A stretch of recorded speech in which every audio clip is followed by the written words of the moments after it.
மாற்றுத்திறனாளி விளையாட்டு வீரர் வீராங்கனைகள் பங்கேற்கும் பாராலிம்பிக் போட்டிகள் பாரிஸ் நகரில் இன்று கோலாகலமாக தொடங்குகிறது.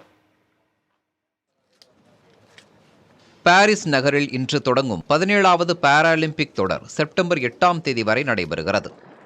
பாராலிம்பிக் விளையாட்டுகளின் பிறப்பிடமாக கருதப்படும் லண்டனில் உள்ள ஸ்டோக் மாண்டேவில்லில் பாரா ஒலிம்பிக் ஜோதி ஏற்றப்பட்டு பிரான்சுக்கு விமானம் மூலம் கொண்டு வரப்பட்டது. போட்டிகள் தொடங்கவிருக்கும் நிலையில் பாரிஸ் வீதிகளில் விளையாட்டு பிரபலங்கள் ஜோதியை ஏந்தியபடி சென்றனர். பாராலிம்பிக் தொடருக்கான தொடக்க விழா வரலாற்று சிறப்பு மிக்க இடமான பிளேஸ் டி லா கான்கார்டில் நடைபெறுகிறது. இதற்கான ஏற்பாடுகள் தீவிரமாக நடைபெற்று வரும் நிலையில் போட்டிகளை காண உலகம் முழுவதிலுமிருந்து ஏராளமான விளையாட்டு ஆர்வலர்கள், ரசிகர்கள், சுற்றுலா பயணிகள் பாரிஸ் நகரில் குவிந்து வருகின்றனர்.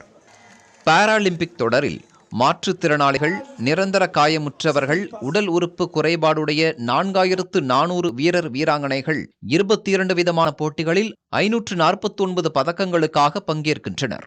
இந்தியா சார்பில் 84 வீரர் வீராங்கனைகள் பாரிஸ் பாராலிம்பிக்கில் கலந்து கொள்கின்றனர். கடந்த முறை 38 பேர் கொண்ட குழு சென்று 19 பதக்கங்களை பெற்றது. தற்போது அதிக வீரர் வீராங்கனைகள் செல்வதால் பதக்கங்களின் எண்ணிக்கை அதிகரிக்க வாய்ப்புள்ளது. தமிழகத்தைச் சேர்ந்த தங்கவேல் மாரியப்பன், சிவராஜன், நித்யஸ்ரீ சிவன், வீராங்கனைகள் மனிஷா ராமதாஸ், துளசி முருகேசன், கஸ்தூரி ராஜாமணி ஆகியோர் இந்திய அணியில் இடம்பெற்றுள்ளனர். இவர்களில் சிலர் ஏற்கனவே பாராலிம்பிக் சர்வதேச போட்டிகள் பதக்கங்களை குவித்திருக்கும் நிலையில் தற்போதும் தங்களது திறமைகளை வெளிப்படுத்தி சாதனை படைப்பார்கள் என எதிர்பார்க்கப்படுகிறது. பாரிஸ் ஒலிம்பிக்கில் 6 பதக்கங்களை மட்டுமே இந்தியா பெற்ற நிலையில் அப்போது தவறவிட்ட வாய்ப்பினை தற்போது பயன்படுத்தி கொண்டு பதக்கங்களை குவிக்குமா என்ற கேள்வி ரசிகர்கள் மத்தியில் எழுந்துள்ளது. புதிய தலைமுறைக்காக ஆண்டோ எம் தாம்சன்.